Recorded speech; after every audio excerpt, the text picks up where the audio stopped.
Hello दोस्तों, ABC coaching YouTube channel में आप सभी का स्वागत है। आप लोग कैसे हैं? आशा है कि स्वस्थ और मस्त होंगे और अपने बोर्ड एग्जाम की तैयारी जो है ज़बरदस्त तरीके से कर रहे होंगे। आज की इस वीडियो में कक्षा 11वीं के बायोलॉजी के most important BBI objective question बताने वाला हूं, जो कि आपकी बोर्ड परीक्षा के लिए काफ़ी इंपॉर्टेंट है। तो सभी छात्र इस वीडियो को शुरू से लेकर अंत तक देखेंगे। और आप चैनल पर पहली बार आए हैं तो आपसे रिक्वेस्ट है चैनल को सब्सक्राइब करने के साथ बेल आइकन को प्रेस जरूर कर लीजिएगा। और दोस्तों, आप सभी से निवेदन है कि बताए गए हर एक क्वेश्चन को आप अपने कॉपी में नोट कर लें और एग्जाम से पहले, जी हाँ दोस्तों, परीक्षा से पहले उन सभी क्वेश्चन को आप अच्छे से रिवीजन जरूर कर लीजिएगा। तो चलिए दोस्तों, क्वेश्चन की ओर जाने से पहले इसके कुछ समान निर्देश को भी हम लोग देख लेते हैं। तो दोस्तों, सबसे पहले मैं आपको बता दूं कि जब आप एग्जाम में हॉल जाओगे और जब आपको मार्कशीट दिया जाएगा तो ध्यान दीजिएगा कि आपको मार्कशीट में जो है आपका अपना जो नाम है, रोल नंबर, अनुक्रमांक यानी कि आपका जो रोल कोड है, रोल नंबर है, पंजीयन जो संख्या है, परीक्षा की तिथि किस डेट पर आपका एग्जाम्स लिया जा रहा है, कौन सी पाली में ली जा रही है, विषय क्या है, विषय का नाम जो है और मार्कशीट पर जो है दी गई जगह पर आपको अच्छे से लिखना है। अगर आप इसमें थोड़ी सी भी चूक करते हैं तो आपका जो है रिजल्ट पेंडिंग में हो जाता है। फिर बाद में आप हमें कॉमेंट करके कहते हैं या मुझे कॉल करके या मैसेज करके कहते हैं कि सर मेरा इस तरह से प्रॉब्लम हो गया, कैसे सॉल्व होगा। तो इन सभी बातों को आपको ध्यान रखनी है। साथ ही दोस्तों, मार्कशीट पर एक जो है कॉलम रहता है हस्ताक्षर का, उसमें जो आपका जो रियल हस्ताक्षर है, जो आप रजिस्ट्रेशन के समय किए थे, वही हस्ताक्षर आपको करनी है। ठीक है। साथ ही दोस्तों, मैं बता दूं कि आप लोगों का जो है एग्जाम में जो है 40 जो है बहुकल्पिक सवाल पूछे जाएंगे, जिसमें कि प्रत्येक प्रश्न जो है एक एक का दिया जाएगा। इसमें 4 विकल्प भी आप लोगों को देखने को मिलेगी और मार्कशीट पर जो है इसका जो सही आंसर है उसको जो है गोले को काला या नीला करके जो है आपको भरना है। दोस्तों, नीला या काला बॉल पेन का ही आप लोग उपयोग करेंगे, पेंसिल का उपयोग नहीं कीजिएगा, वरना आपका जो मार्कशीट है वो रिजेक्ट हो जाएगा। साथ ही दोस्तों, मैं आपको बता दूं एक महत्वपूर्ण बात, जब आप परीक्षा में मार्कशीट पूरी तरह से फिल कर लेते हैं, एग्जाम्स दे देते हैं, तो आपको क्या करनी है कि परीक्षा भवन छोड़ने से पहले जो है मार्कशीट को अपने वीक्षक को जो है लौटा देनी है। जो वहां पर टीचर्स मौजूद रहते हैं उनको आपको जो है मार्कशीट आपको देनी है। उसके बाद ही आप जो है परीक्षा भवन से निकलेंगे। ठीक है। इन सभी बातों को आप लोगों को ध्यान में रख देनी है, क्योंकि मैंने देखा है कई सारे बच्चों के साथ जो है बहुत सारी प्रॉब्लम हो जाती है। तो आपको यह बातें हमेशा जो है दिमाग में रखना है, कान में खोस के रखिए। ठीक है। तो चलिए दोस्तों, क्वेश्चन की ओर चलते हैं। तो बायोलॉजी के सबसे पहले सवाल यहां पे दिया गया है कि विच वन इज इनकरेक्ट, यानी कहता है कि निम्न में से कौन सा जो है वाक्य जो है सत्य है। तो देखिए यहाँ पे पहला ऑप्शन दिया गया है कि फूल एक रूपांतरित तना है। दूसरा है नारियल के फल को ध्रुव कहते हैं।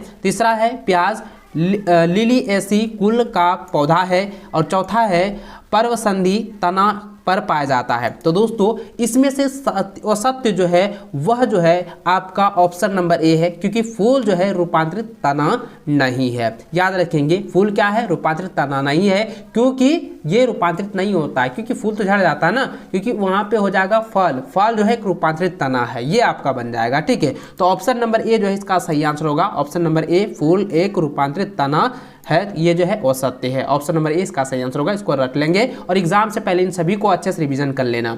अगला क्वेश्चन यहाँ पे दिया गया है कि इनमें से किसे जो है एम्फीबियन ऑफ पादप किंगडम कहा जाता है। तो दोस्तों, इसका आंसर हो जाएगा ऑप्शन नंबर बी, ब्रायोफाइटा को। ठीक है। ऑप्शन नंबर बी इसका सही आंसर होगा। अगला सवाल है कि एंजाइम के प्रोटीन वाले भाग को कहा जाता है।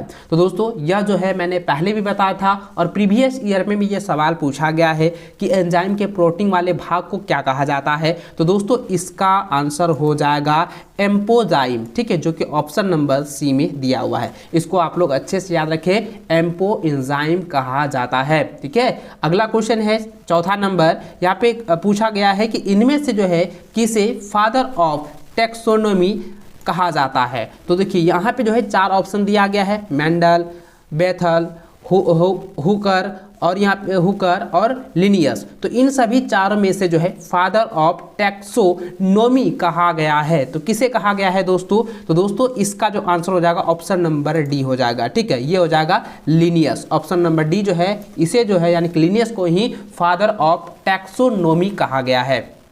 अगला सवाल है कि बरगद के पेड़ से लटकी मोटी जड़ों को कहते हैं। तो मोटी जड़ों को क्या कहते हैं? तो मोटी जड़ों को जो है स्तंभ जड़ कहते हैं। ठीक है, जो कि ऑप्शन नंबर सी इसका सही आंसर होगा, स्तंभ जड़। अगला सवाल है कि सिम्प्लास्टिक गति के दौरान, देखिए सिम्प्लास्टिक गति के दौरान जो है डैश के द्वारा जल का परिवहन होता है। तो किसके द्वारा जल का परिवहन होता है? कोशिका द्रव के द्वारा जो है जल परिवहन होता है। ऑप्शन नंबर ए इसका राइट आंसर होगा। इसको रट लें, इसको कॉपी में नोट कर लीजिए।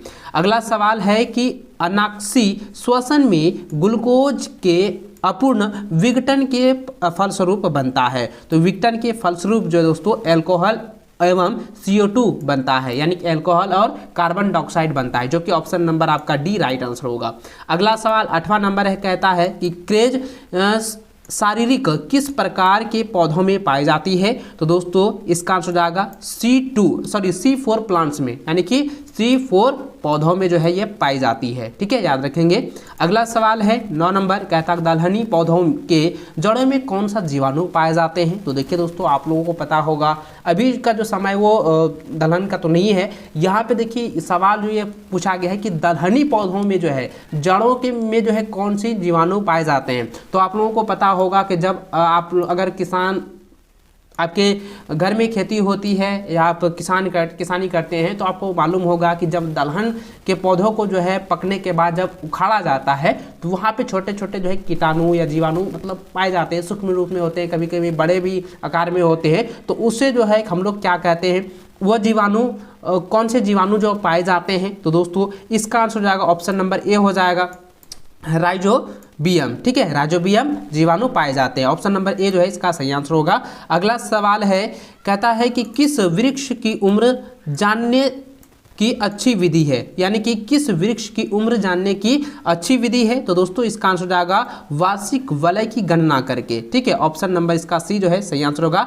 वार्षिक वलय की गणना करके जो है किसी भी वृक्ष के उम्र जो है जानने की जो है अच्छा ये विधि है। ठीक है, ऑप्शन नंबर सी आंसर हो जाएगा, ऑप्शन नंबर जो क्वेश्चन नंबर 10 का। ठीक है, याद रखेंगे। अगला सवाल है कि रेसिमोस पुष्पक्रम में सबसे छोटा पुष्प या छोटा फूल जो है, सबसे छोटा फूल जो है कौन सा है? सबसे, तो यहाँ पे देखिए दोस्तों क्या क्वेश्चन दिया गया है, काफ़ी पेचीदा है, लेकिन ये क्वेश्चन जो है ना काफ़ी इजी है। यहाँ पे क्वेश्चन ये है कि रेसिमोज पुष्पक्रम में सबसे छोटा फूल सबसे जो है वो ऊपर रहता है। तो ऑप्शन नंबर ए जो है इसका सही आंसर होगा।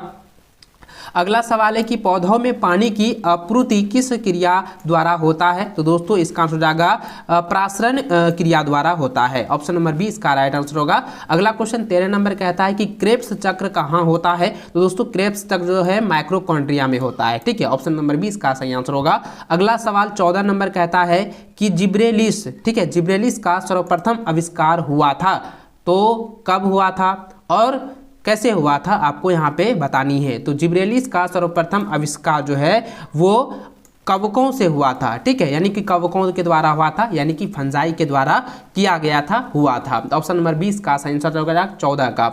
अगला क्वेश्चन देखिए 15 नंबर दिया गया है कि काल्विक चक्र है। तो काल्विक चक्र क्या है? तो काल्विक चक्र जो है प्रकाश पर निर्भर नहीं करता है। ऑप्शन नंबर 20 का सही आंसर होगा, काल्विक चक्र जो है प्रकाश पर निर्भर नहीं करता है। अगला सवाल है कि इनमें से कौन तत्व जो है क्लोरोफिल की संरचना का एक घटक है? तो दोस्तों इसका भी आंसर हो जाएगा मैग्नीज, Mg हो जाएगा। ठीक है, ऑप्शन नंबर 20 का सही आंसर होगा। इन सभी क्वेश्चन को आप अच्छे से रट लीजिए। और ये 16 नंबर क्वेश्चन जो है ये काफी BBI है, ये रिपीटेड क्वेश्चन है, इसको बार बार पूछा गया है।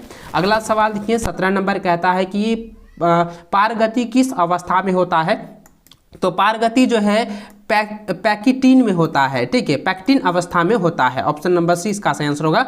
अगला सवाल 18 नंबर कहता है कि वह संवहन या बंडल निमे जाइलम के दोनों ओर फ्लोएम पाया जाता है को कहा जाता है। तो यानी कि यहाँ पे ये कह रहा है कि वह संवहन बंडल जिनमें जो है जाइलम के दोनों ओर फ्लोएम पाया जाता है उसे क्या कहा जाता है? उसे हम लोग क्या कहते हैं? तो दोस्तों इसको हम लोग कहते हैं उभय पोषवाही, जो कि ऑप्शन नंबर इसका सी सही आंसर होगा। ठीक है, इसको अच्छे से याद रखेंगे।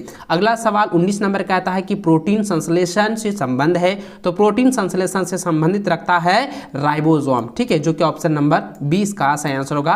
राइबोसोम कह सकते हैं या राइबोसोम कह सकते हैं। ऑप्शन नंबर 20 का राइट होगा 19 नंबर का। अगला सवाल है 20 नंबर कहता है द्विपद नाम पद्धति में कौन कौन से दो नाम होते हैं? तो इसका आंसर हो जाएगा जीनस और स्पीसीज, जो कि ऑप्शन नंबर ए जो है इसका राइट आंसर होगा। इसको अच्छे से आप लोग कॉपी में नोट करते जाएं। अगला सवाल पूछा गया है कि केंद्रक के विभाजन को कहते हैं। तो केंद्रक के विभाजन को क्या कहते हैं? तो केंद्रक के विभाजन को दोस्तों कैरियोकिनेसिस कहते हैं, ठीक है, जो कि ऑप्शन नंबर सी में दिया हुआ है। अगला सवाल है कि वात स्फीति रोग किससे संबंधित है? तो इसका आंसर हो जाएगा श्वसन से संबंधित है, ठीक है, याद रखेंगे। अगला सवाल 23 नंबर है, कहता है कि जल संचालन तंत्र किस संघ के जंतुओं का लक्षण है? तो दोस्तों यहाँ पे ध्यान दीजिएगा कि जल संचालन तंत्र जो है किस संघ के जंतुओं से यहाँ पे पूछा गया है। तो इसका जो आंसर हो जाएगा ये हो जाएगा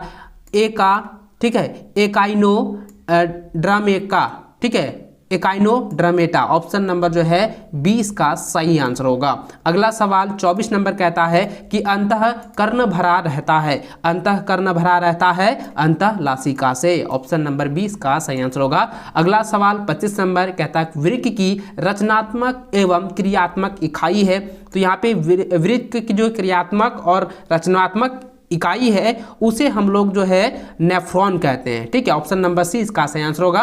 अगला सवाल है कि पेस मेकर को कहते हैं। तो पेस मेकर को दोस्तों हम लोग जो है क्या कहते हैं? आपको मैंने पहले ही बताया था, S/A नोड कहते हैं, जो कि ऑप्शन नंबर जो है आपका यहाँ पे हो जाएगा। यहाँ पे SA लोड कहते हैं, SA नोड याद रखिएगा। AB नोड नहीं कहते हैं, कई सारे बच्चे जो है ना AB नोड लगा देते हैं, जो कि बिल्कुल गलत होगा। तो SA नोड कहते हैं, याद रखेंगे कि पेस मेकर को हम लोग SA नोड कहते हैं, ठीक है। अगला सवाल देखिए 27 नंबर कहता है कि एक कोशिका के माइटोसिस द्वारा कितने विभाजन से जो है 256 कोशिकाएं बनेगी? तो दोस्तों 8 विभाजन के द्वारा जो है 256 कोशिकाएं बनेगी। ऑप्शन नंबर 8 जो है सही आंसर होगा।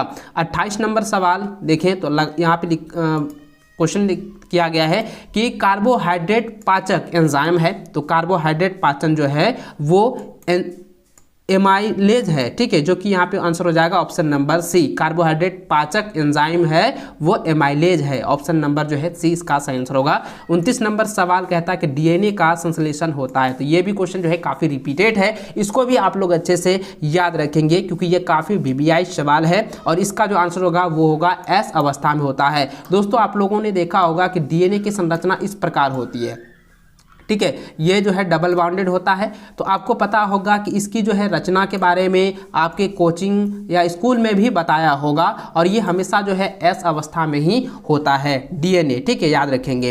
अगला सवाल 30 नंबर यहाँ पे पूछा गया है, कहता है कि एपिनेफ्रिन, ठीक है, एपिनेफ्रिन एवं जो है नॉरएपिनेफ्रिन को कहते हैं। यानी कि एपिनेफ्रिन और नॉरएपिनेफ्रिन को हम लोग क्या कहते हैं? उसे हम लोग कहते हैं आपातकालीन हार्मोन, जो कि ऑप्शन नंबर जो है सी इसका सही आंसर होगा। 30 का जो है ऑप्शन नंबर सी जो है आपातकालीन हार्मोन इसका राइट आंसर होगा। अगला सवाल है कि बृहत मस्तिष्क कहते हैं। तो बृहत मस्तिष्क जो है वो सेरिबर्म को कहते हैं। ऑप्शन नंबर ए इसका जो है सही आंसर होगा। अगला सवाल कहता है किसके अणु की बारंबारता से सेल्यूलोज बनता है? तो ध्यान दीजिएगा दोस्तों, यह वीवीआई क्वेश्चन है, रिपीटेड क्वेश्चन है, इसको अच्छे से आप लोग रटेंगे। कह रहा है कि किसके अणु की बारंबारता से सेल्यूलोज जो है बनता है? तो इसका आंसर जाएगा ग्लूकोज। ऑप्शन नंबर जो है सी इसका सही आंसर होगा। 32 का सी नंबर ग्लूकोज याद रखेंगे। अगला सवाल है कि 70S राइबोसोम पाया जाता है, ठीक है, यानी कि 70S जो है राइबोसोम जो है पाया जाता है। तो कहाँ पे पाया जाता है, किस में पाया जाता है, ये आपको पूछा गया है। तो इसका आंसर हो जाएगा प्रोकैरियोट में, ठीक है, यानी कि प्रोकैरियोट में। तो ऑप्शन नंबर 20 का सही आंसर होगा। 70S राइबोसोम जो है वो प्रोकैरियोट में पाया जाता है। ऑप्शन नंबर 20 का राइट आंसर होगा।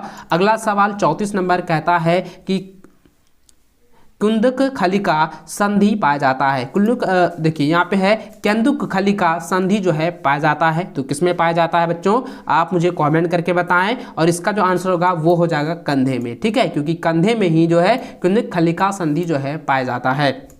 अगला सवाल 35 नंबर कहता है यूरिकोटेलिक जंतु है, यानी कि यूकोरेलेटिक जंतु जो है, ऑर्गेनिज्म जो है, यह क्या है, ये आपको यहाँ पे सवाल पूछा गया है 35 नंबर। और यहाँ पे जो है ये भी क्वेश्चन जो है रिपीटेड है, इसको अच्छे से याद रखेंगे। तो इसका आंसर हो जाएगा दोस्तों देखिए यूरिकोटिलिक जंतु जो है ये एक कीट भी है, छिपकली भी है और पक्षी है। तो इनमें, इसलिए इसका आंसर हो जाएगा इनमें से सभी, ऑल ऑफ दिस हो जाएगा, ठीक है। इनमें से सभी जो है ये यूकेरेटिक जंतु है। ऑप्शन नंबर इसका जो है डी इसका राइट आंसर होगा। 36 नंबर सवाल देखिए, तो यहाँ पे पूछा गया है कि मानव हृदय में त्रिदली कपाट पाया जाता है। तो दोस्तों इसका आंसर हो जाएगा दाह आलिंद और दाह निलय। अगला सवाल है उपास्थि है। तो दोस्तों इसका आंसर हो जाएगा संयोजी उत्तक, क्योंकि संयोजी उत्तक क्या है, एक उपास्थि है।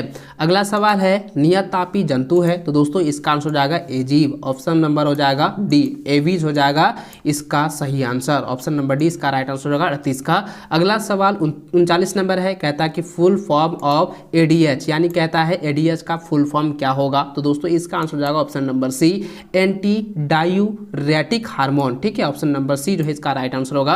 40 नंबर क्वेश्चन पूछा गया है कि केचुआ में नोफ्रीडिया है। तो यहाँ पे दोस्तों ध्यान दीजिएगा, ये भी एक रिपीटेड क्वेश्चन है और इसका सही आंसर हो जाएगा ये उत्सर्जी अंग है। ऑप्शन नंबर जो है 20 का सही आंसर होगा। इस वीडियो में जो है क्लास 11 के बायोलॉजी के 40 ऑब्जेक्टिव क्वेश्चन मैंने बताए हैं। इन सभी क्वेश्चन को आप अच्छे से जो है एग्जाम से पहले रख लीजिएगा और हो सके तो इसको कॉपी में नोट करके रख लीजिए, क्योंकि काफ़ी वीवीआई सवाल है। और इसको जो है आप अपने सभी दोस्तों के साथ शेयर जरूर करेंगे। वीडियो को लाइक नहीं किए तो वीडियो को लाइक करने के साथ साथ चैनल को भी सब्सक्राइब जरूर कर लेंगे। चलो दोस्तों इस वीडियो में बस इतना ही, मिलते हैं नेक्स्ट वीडियो में नेक्स्ट चैप्टर के साथ में। तब तक जय हिंद, वंदे।